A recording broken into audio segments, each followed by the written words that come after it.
ঈদে মিলাদুন্নবীর নামে সিরাতুন্নবী পালন করছে। এইভাবে যদি করে তাহলে এই দেশের মধ্যে আরো দ্বিধাদ্বন্দ্ব বেড়ে যাবে। কোনো মানুষকে আগুন দিয়ে পুরাবে এটা আশা করতে পারি না।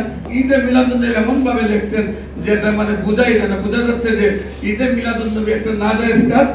ওয়াহাবি আর সুন্নি নিয়ে এসে একদল মাজার ভাঙে, একদল ওই আলিম ওলামাদেরকে পিটায়। এমনকি আমরা কিছুদিন আগে দেখতে পাচ্ছি যে কবর থেকে লাশ তুলে সেই লাশকে আগুন দিয়ে পুড়াচ্ছে।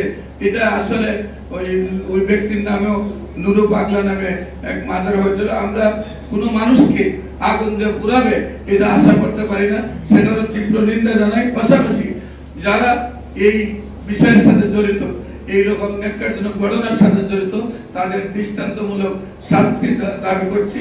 যদি দৃষ্টান্তমূলক শাস্তি না হয় তাহলে এই ধরনের ঘটনা আরো ঘটবে। এমনকি গতকালকে ঈদে মিলাদুন্নবীর জশ্নে জুলুস সারা বাংলাদেশে পালন হয়েছে এবং সরকার থেকে ঈদে মিলাদুন্নবী ঘোষণা করা হয়েছে। কিন্তু ঈদে মিলাদুন্নবীর প্রোগ্রাম থেকে আসার পথে এবং যাওয়ার পথে তাদেরকে 8,000 মাদ্রাসা থেকে তাদের উপরে আঘাত করা হয়েছে, তাদেরকে রক্তাক্ত করা হয়েছে হাসপাতালে এবং তারা ভর্তি রয়েছে। এই ধরনের ন্যাক্কারজনক ঘটনা যেন না ঘটে সেই জন্য তাদেরকে দৃষ্টান্তমূলক শাস্তির আওতায় এনে তাদের প্রয়োজনীয় ব্যবস্থা নেওয়া উচিত।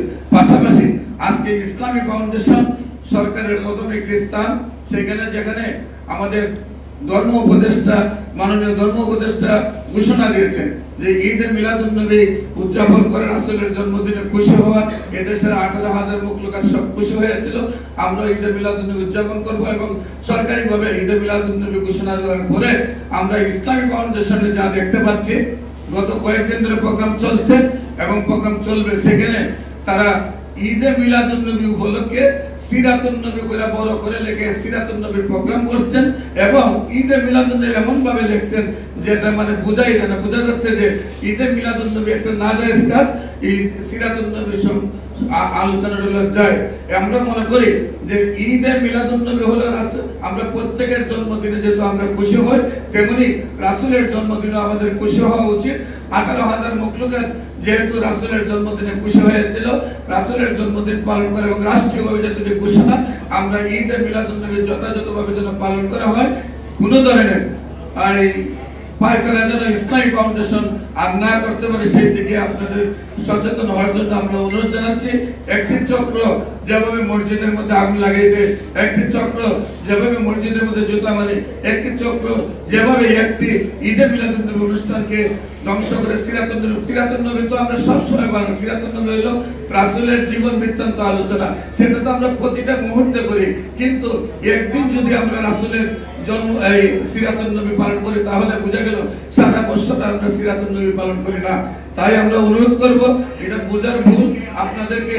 আপনারা যারা সিরাতুন্নবী পালন করেন, সিরাতুন্নবী হলো প্রতিটা মুহূর্তে পালন করেন, বাধা নেই। আর বিশেষ করে ঈদে মিলাদুন্নবী রাসূলের জন্মদিনটাকে পালন করতে রাষ্ট্রীয়ভাবে এবং সারা বিশ্বে যেমনি ভাবে একমত এবং সারা বিশ্বে যেভাবে ঈদে মিলাদুন্নবী উদযাপন হচ্ছে, সেখানে আমাদের দেশে ছোট্ট একটি রাষ্ট্র, সেইখানে আমরা একটি বলতে গেলে অসহায় একটি রাষ্ট্র, আমাদের অর্থনৈতিক মেরুদণ্ড নেই বললে চলে, সেখানে আমরা কেন ভাই সেই বিষয় নিয়ে মারামারি করব?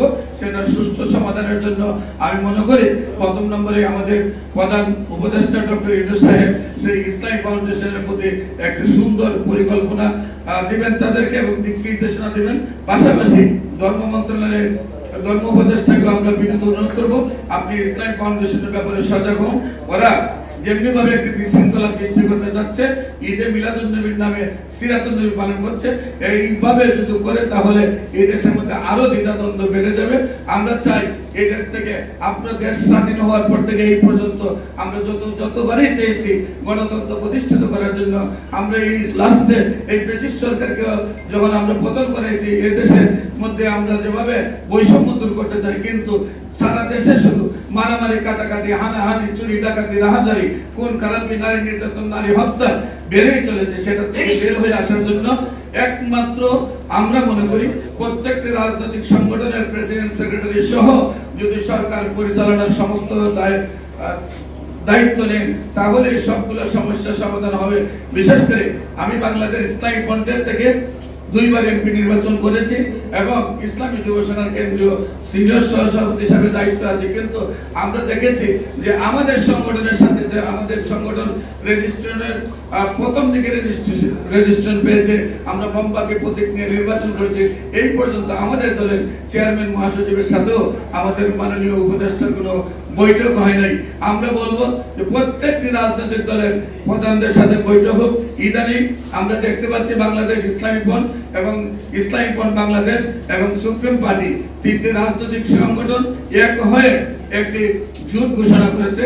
আমরা তাদের প্রতি অনুরোধ করবো, আপনারা বেরিয়ে পড়ুন সারা বাংলাদেশে, বিশেষ করে ফুলতলি, সোনাকান্দা, সরসিনা, আটপেশি, মাইজবান্ডারি, শ্রীকুট দরবার শরীফ, এই দরবারগুলিতে এই পীর মাসাইতে এখানে কোটি কোটি মানুষের সমাগম হয়ে প্রোগ্রাম হয়, কিন্তু ইসলামী কোনো কাজ মতো হচ্ছে না। তাদেরকে সমন্বয় করে আপনারা একটি ইসলামী রাষ্ট্র কায়েমের ঘোষণা দিলে এদেশের মানুষ আপনাদেরকে ভালোবাসবে, এদেশের মানুষ আপনাদেরকে ভোট দিবে।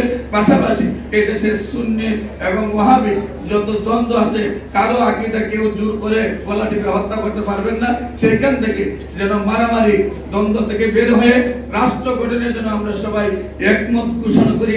রাষ্ট্র গঠনের জন্য, বিশেষ করে ইসলামী রাষ্ট্র কায়েম গঠনে যেন যেহেতু সবাই একমত, সবাই যেন ঐক্য হয়ে ইসলামী রাষ্ট্র কায়েমের যে মন মানসিকতা, তারা যেন এক হয়ে কাজ করে, মারামারি না করে। আজকে যেমনি ভাবে আমাদের দেশে মসজিদ ভাঙ্গা হচ্ছে, মাজার ভাঙ্গা হচ্ছে, মসজিদে জুতা উড়ানো হচ্ছে, মসজিদে আগুন লাগানো হচ্ছে, যেমনি ভাবে রাস্তায় এক ইসলামী টুপিদারি আরেক ইসলামী টুপিদারির উপরে আঘাত করছে, এতে আমার মনে হয় আমরা সারা বিশ্বের কাছে ইসলামকে জঙ্গি করে দিচ্ছি। সেই জন্য আমরা তাদেরকে বিনীত অনুরোধ করবো, বিশেষ করে মাননীয় প্রধান উপদেষ্টাকে, আপনি সুন্দর রাষ্ট্র গঠনে এই বিষয়গুলির প্রতি সজাগ হবেন। এই বলে আমার বক্তব্য আমি শেষ করি।